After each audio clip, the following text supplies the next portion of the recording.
All right, here we are. It is a Monday night, and we've got some sad news about the death of Paul Di'Anno. I knew he wasn't doing very well, so we got a nightly news flash, just as a quick remembering of Iron Maiden's Paul Di'Anno. Can you dig it? Can you dig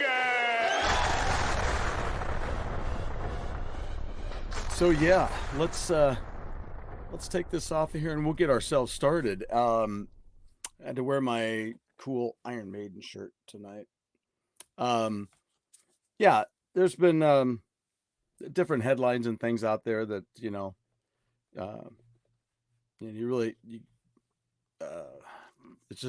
that's crazy.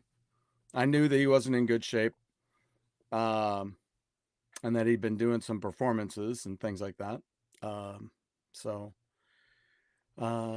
But here we go. Let's get started. So there's some different articles out there. Everybody's got a little bit of a different article. I did find one that I liked. Talked about some of the different things, but then I went ahead and found this one that comes from ultimateguitar.com. Former Iron Maiden singer Paul Di'Anno has passed away at the age of 66. The news was shared through the vocalist's Facebook page by label Conquest Music. And I'll tell you what, I'm going to put up some of these images here. Here's one. And then let's put up one of these new ones here. Former Iron Maiden singer Paul Di'Anno has passed away at age 66. Yes, okay. This is from Conquest Music. On behalf of his family, Conquest Music are sad to confirm the death of Paul Andrews, professionally known as Paul Di'Anno. Paul passed away at his home in Salisbury at the age of 66. Born in Chingford, East London, on May 17th, 1958, Paul first came to prominence as lead singer of English heavy metal band Iron Maiden between 1978 and 1981. He sang on their groundbreaking debut album, Iron Maiden, and the influential follow-up release, Killers. Since leaving Iron Maiden, Paul Di'Anno had a long and eventful recording career with Battlezone and Killers, as well as numerous solo projects and guest appearances. Despite being troubled by severe health issues in recent years that restricted him to performing in a wheelchair, Paul continued to entertain his fans around the world, racking up well over 100 shows since 2023. His first career retrospective album, The Book of the Beast, was released in September 2024 and featured highlights of his recordings since leaving Iron Maiden. Conquest Music are proud to have had Paul Di'Anno in our artist's family and ask his legion of fans to raise a glass in his memory. Now I'm kind of sad I didn't get a brew together here. Here's some of these early shots. It's I've said it many times, whether it's to people who love the stuff that Paul did and really enjoyed his time in Iron Maiden, to folks who maybe didn't really dig all of his vocals, as opposed to Bruce Dickenson.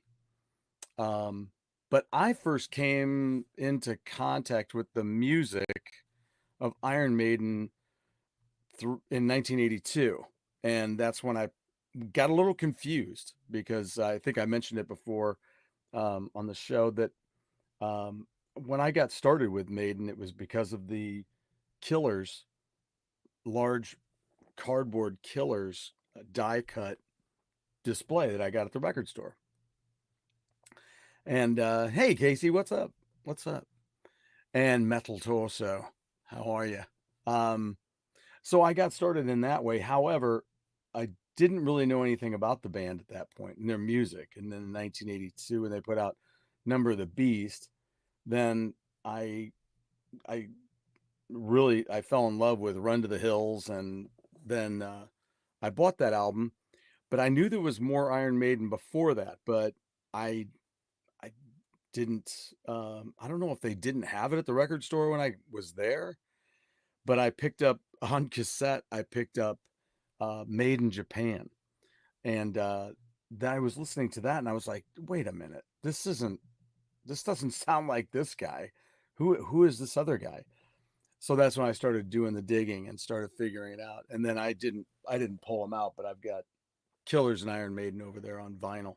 Um, so I picked those up on vinyl and just fell in love with it all. And I really enjoyed Paul Di'Anno's vocals on that. And I've always said, this is what I was getting at.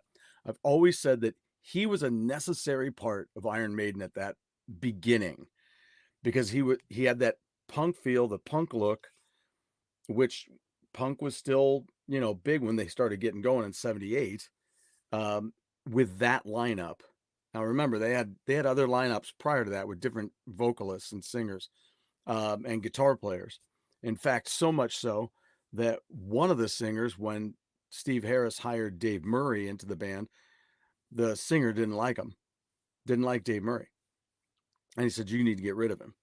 And so he fired Dave Murray. And as soon as they got rid of that singer, he rehired Dave Murray. Thank God.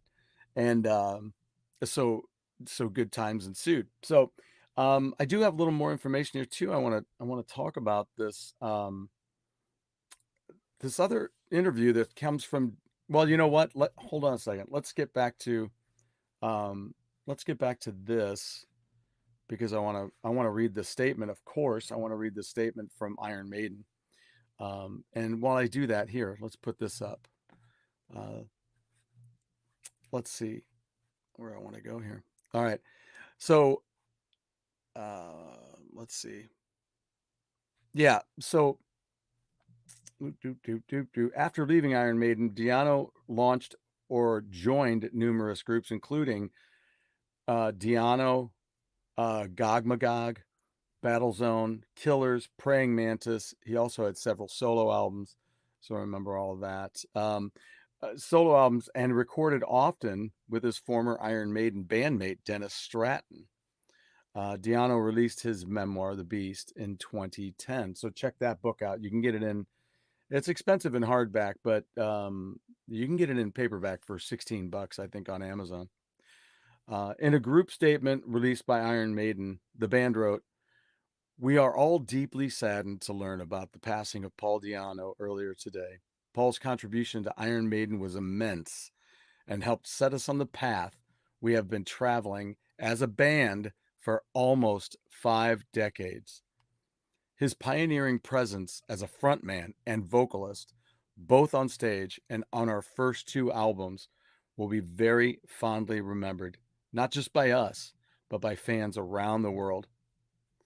And then Steve Harris said, "It's just so sad he's gone," comments Steve Harris. "I was in touch with him only recently as we texted each other about West Ham and their ups and downs. At least he was still gigging until recently. There was something that kept him going, to be out there whenever he could. He will be missed by us all. Rest in peace, mate." We are very grateful to have had the chance to catch up a couple of years ago and to spend time with him once more. On behalf of the band, Rod and Andy, and the whole Iron Maiden team, we extend our deepest sympathies to Paul's family and close friends. Rest in peace, Paul. And then this photo is Steve and Paul backstage in Croatia, which is where Paul was getting treatment for his illness. This was May of 2022 on the Legacy of the Beast World Tour. Now, here's a couple of other things that I'd like to share with you guys. I also found an article that's on a website called Defenders of the Faith, your home for metal album reviews, concert reviews, and interviews. So this is from July 26th this year, by Joe Miller. So it was a quick interview, and he got a hold of him. He was in Croatia.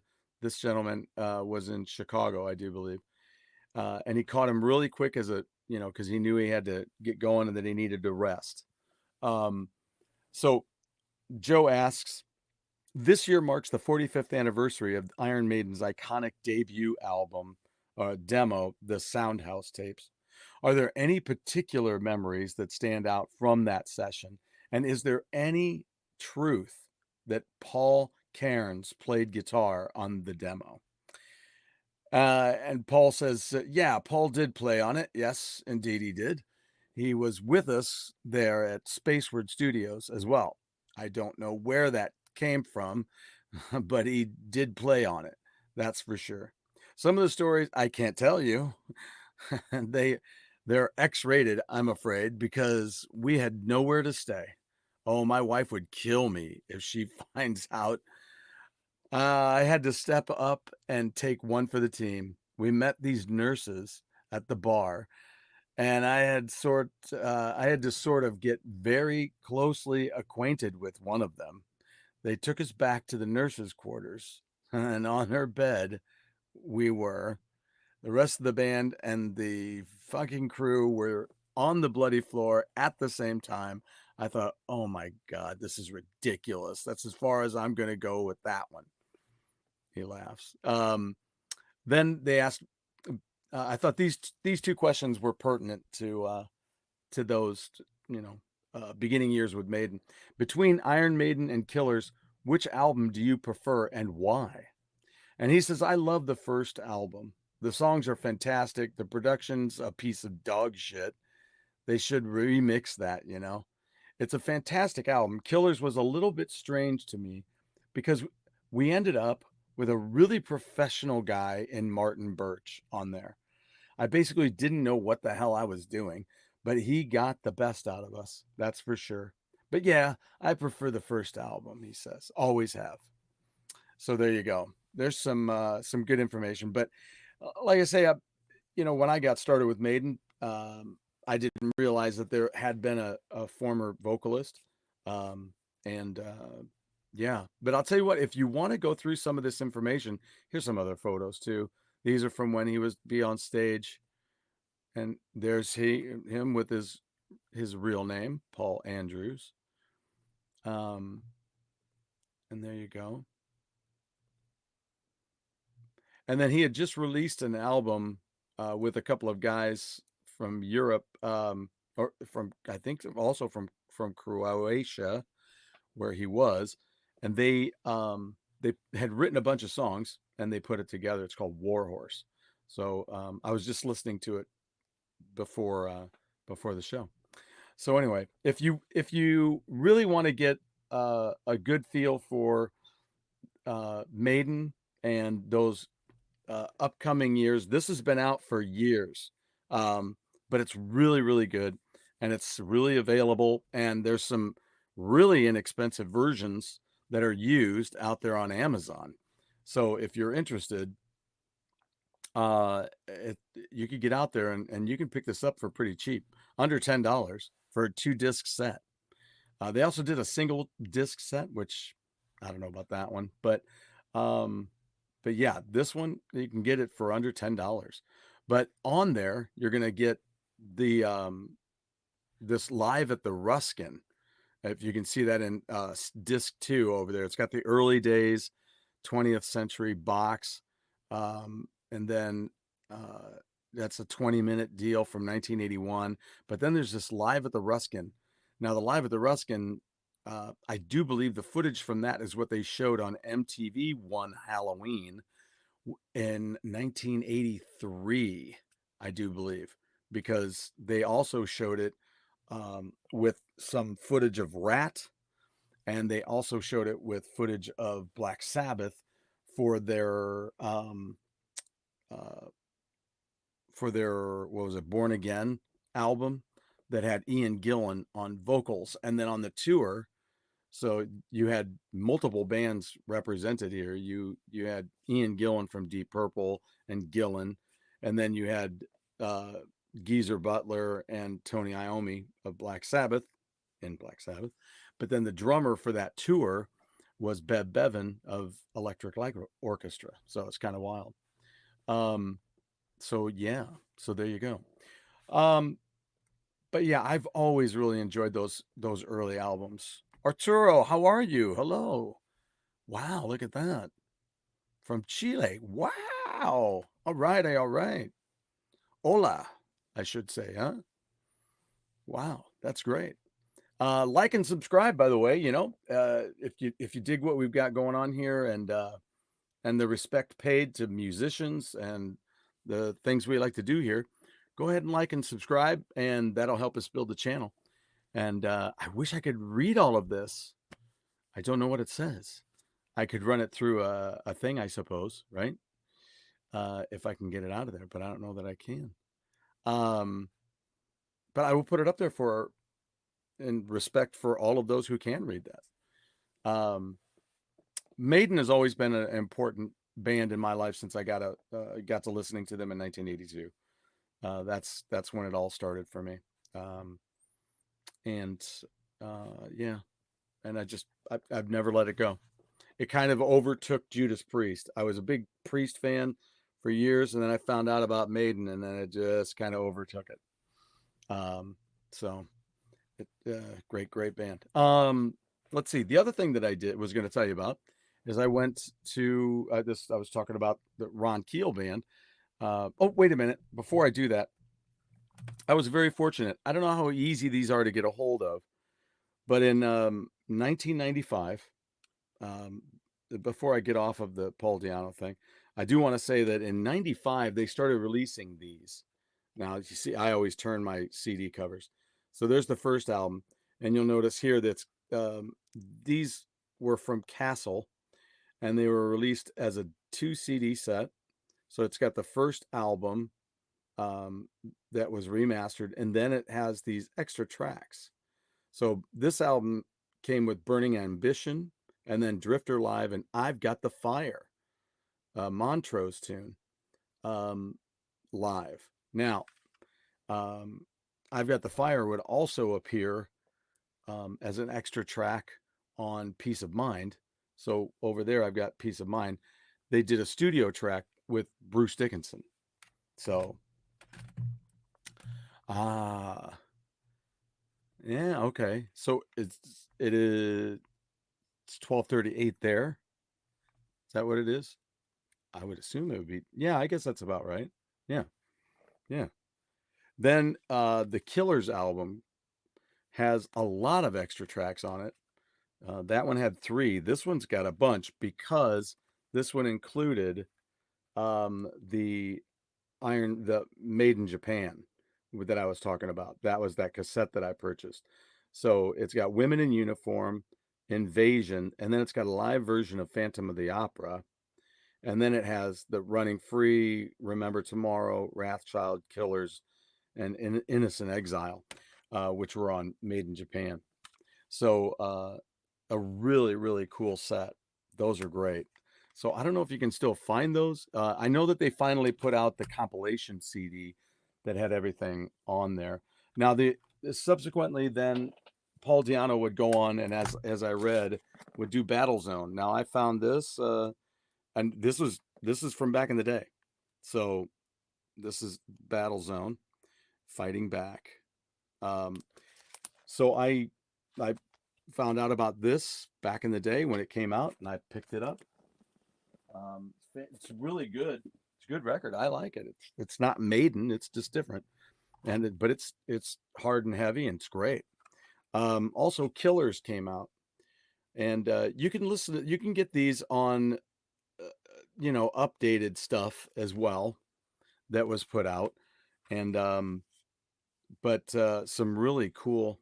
It's got Marshall Lockjaw on it, and some really cool artwork. The artwork, I'm trying to remember who this artwork reminds me of.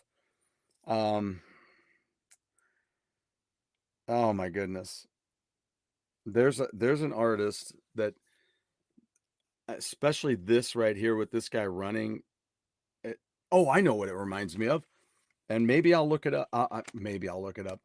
I will look it up, and I will find out who this artist is, because it reminds me, the way they drew that guy running reminds me of an old Moon Knight story that was done and appeared in the back of a Hulk magazine not a regular comic book, but like a magazine. And so I'll find out who that artist is and see if it's the same one. That'd be neat. So that's the further I took it with Paul Di'Anno. He would do all these other albums, including Warhorse. This newest one, this Warhorse it's pretty good. I like it. Um, and he still sounds pretty good on it. So check it out. If you want to check it out before you buy it, do that by all means. And then pick up his book. I got to pick up his book sometime soon and do that. Um, oh, look at that wonderful Spanish that I can't read. I've seen these words before, and I know some of these words, but thank you very much for Arturo. Gracias for putting that in there. And there's a lot of people that can read that, and they'll enjoy that. But yes, huge in South America, uh, and just wow, amazing stuff. All right, now I did drive down to Nashville to hang out with my buddy Gino Arce, who is the bass player for the Ron Keel band. And I've known Ron Keel, and I met Ron and Gino at the same time when they were doing Iron Horse, which is a band. Originally, Iron Horse was a band back in the late 70s that was Randy Bachman. And and then that's when Bachman Turner Overdrive didn't have Randy Bachman in it. So had Rob, but it didn't have Randy. So went there to hang out with my buddy. Here's my buddy Gino, that's bass player there for Ron Keel band. And then see if I could find. I gotta find this one shot. I got a shot on here. I think that's. Well, maybe I don't. So here they are live. This was a great show there in Nashville. They really kicked some ass. This is great.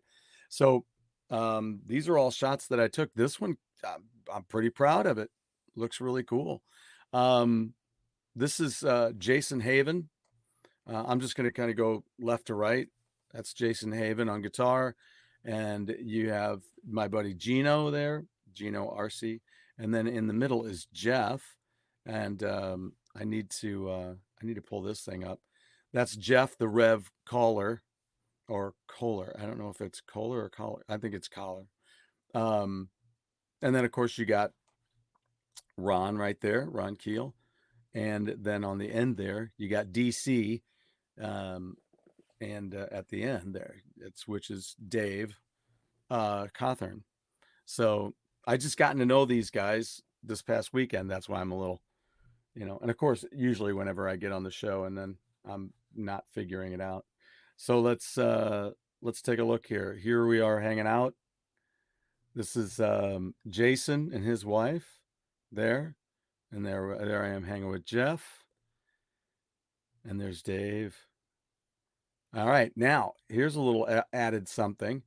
And then I wonder if I have that picture in here. I guess I didn't get it in here. That's Roy Cathy from Cold Sweat, The Fifth, Steel City. He's been keeping busy, and he was on stage. They did American Thunder together, so it's pretty cool. This is my buddy Aaron there. We met up years ago during when Keel did their reunion show out in Hollywood. So here's some more live shots. There's Gino. There's Ron. Some pictures are better than others. There's Dave. Some more Ron. And this is an album they did of some covers that they did of the Keel songs. The Ron Keel band re-recorded the Keel songs, a handful of those. There you go. Across the stage. There you go. There's the two guitar players going at it. So it was a lot of fun. Great show. It's great hanging with those guys. I started telling my buddy Gino that I said, Nashville's kind of like our city because I met him there. And then I would see him again here in St. Louis, but then I'd see him back in Nashville during the Rockin' Pod a few years ago. And then here we were again at the same hotel. And and there we were hanging out again. So there's only been, I think, one time that um, that he wasn't, there. Take pretty good photos. She goes, thanks. Yes, they did. A lot of them came out very nice. Trying to get a bunch of those over to Roy Cathy so he can see those because we had a really, really good time talking. We related on a lot of same things, especially when like just where the world is and a little bit about politics and things like that. So it was great to talk about that and I don't know who's voting which direction. It didn't matter. And that's the beauty of it, right? Is there's so much more to talk about. Now, Arturo, if Arturo could tell me and I could read it and understand it, I'm always interested, just like I was talking to Pete the other day, and I wanted to ask him, and I may ask him Wednesday night about what is it that Canada thinks about us right now with this silly election stuff. And I asked my buddy in the UK about it, and I would love to hear from Arturo to see what he thinks of what they think of the United States and all of our stuff down there. It gets kind of silly. But yeah, thank you for the compliment, Torso. It's I love taking pictures. You gotta a lot of times I don't get great ones, but sometimes you get the magic ones. Those are the ones that are worthwhile. Now I got a little snack because I'm not done tonight. I'm done here tonight. But one thing's for sure, I did not eat very well while I was on my trip. Uh, there was a lot of junk food. There was some fast food. There was some fast junk food, um, like donuts. You know what I'm talking about. Um, I did buy bananas, and I haven't eaten one. There's one in my car still, so there's that. And I did stop in. I stopped in at Walmart. There was this really cool. So Gino wanted to get some batteries, so we went. I said, there's a Walmart right down the street. There's no reason to go to a gas station or something and overpay for what you can get at Walmart. You can probably get a lot more for your money and end up being ready for the next gig. So we took off for Walmart, and I said I'd like to go too because I want to maybe get some soda, which I don't need, but I was going to be road tripping by myself. It's almost a 5 hour drive by myself. So so I go with him to Walmart, and he goes, "Well, why don't you go find it what you got to get, and I'll go get my battery stuff, and I'll meet you back up here."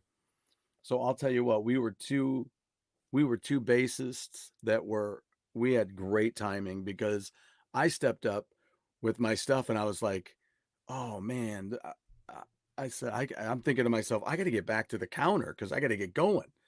And so I get there and I look at the woman. I like to talk with the folks at the register. They're people too, right? So I just walk up. I go, are you waiting for me? And she goes, no. And I said, oh, I said, you just waiting for anybody? And she said, yeah. And I said, okay, I could be anybody. Here I am. Here we go. As soon as I got done with that little talk, then here came Gino right behind me. I'm like, perfect timing. Because here I was thinking he was going to be waiting on me, but no, he came walking right up behind me. So it's great. And then when I called him to let him know or texted him to let him know I got home safely, he goes, we just pulled in. We're unloading. I'm like, we are in sync. Not a problem. Hey, Ross Rossa, how's it going? Thanks for being here. This is great. And yeah, it's oh, okay, gotcha. That's great. Um, yeah, it's a sad thing. I guess he had problems with sepsis, and he'd had a knee surgery done. Um, and I guess that's what put him in the wheelchair. And you could see that there was a difference in, well, maybe there wasn't much of a difference in like a weight gain thing too, because I guess not, it's tough when you get uh kind of put into the wheelchair and because of other issues you can't really get up and keep yourself going. um I don't have that issue right now, so I don't know what that would be like, but I know because of my junk food lately, I got to watch it. So we all could learn to do that. And that's what always was weird to me too, with the inflation in this country, all the stuff that went up so high were things that kind of people were addicted to, right? Like Coca-Cola or, God, Velveeta, which is like a government cheese. It's nothing special. And it's nothing we need. It's not even cheese. It's a cheese food. So all these things that we don't need, candy, this stuff, the stuff I've learned to love, and I got to do something different. I don't want to afford all this stuff all the time, which is why so many times we get stuck with something like this. And I'll tell you what, my son made homemade ones of these oatmeal cream cookies, and oh my God, his are 10 miles past better. It's so much better. But yeah. All right, guys. Well, I'll let you get rolling. I got some things I got to get to. I just wanted to spend a little time with you here and show some respect for, for our latest lost rocker here. I'll put this back up. Mr. Paul Di'Anno,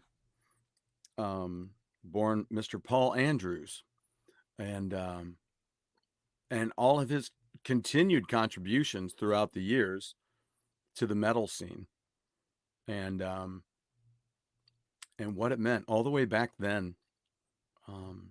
He was just he's a great start. There also is a little something about that Wings shirt in that article. Now that says a Wings tour. That was 1979, which was the year that they put out London Town. So just a little added trivia there. And what did that? I don't know what that says on his badge. But I always liked this picture too, with the guy in the background with the Eddie mask on. So then after this, of course, they would put out with Bruce Dickenson, they'd put out that first album, and I would see that tour for Number of the Beast. I would see that tour. They would open for Scorpions. It would be on my part of the tour. It was Girl School, Iron Maiden, Scorpions. So that was the first tour with Bruce and the last tour with Clive Burr, because then I'd see them for Peace of Mind headlining and with Nico. So just an amazing band. Yeah. And again, if you haven't seen this, get it. And then this is part one, the early days, and of course part two is is with the Live After Death DVD. So when you see that, then they have the second part of the history is there. And I'm going to deep dive into this thing again because of all of the stuff that's on here. And I think on the part two, I think they have some of the other stuff, like Behind the Iron Curtain, that kind of stuff, which was just a great show. I remember recording it on VHS and then converting it to DVD. It was pretty cool. It was pretty cool. Well, thank you guys for being here tonight. We'll be back on Wednesday with an interview with, and I did it wrong a couple of times ago, but Prophets of Addiction will be with us this week on Wednesday. And then also this week, I'm going to be getting together with Stuart Corden again, and we're going to be reviewing through Phantasm 2 and 3. So I need to finish watching those and get ready for those shows. So, which is a good thing I'm taking Wednesday off, so I can do that and have some time. Well, guys, have a great rest of the week, and thank you for being here tonight. And again, our thoughts go out to the family and friends, as we all are friends of Mr. Paul Di'Anno. All right? Take it easy, guys. Remember, when you step out the door every day, you're in everybody else's world. They're not. Can you dig it? So take it easy, Can folks. you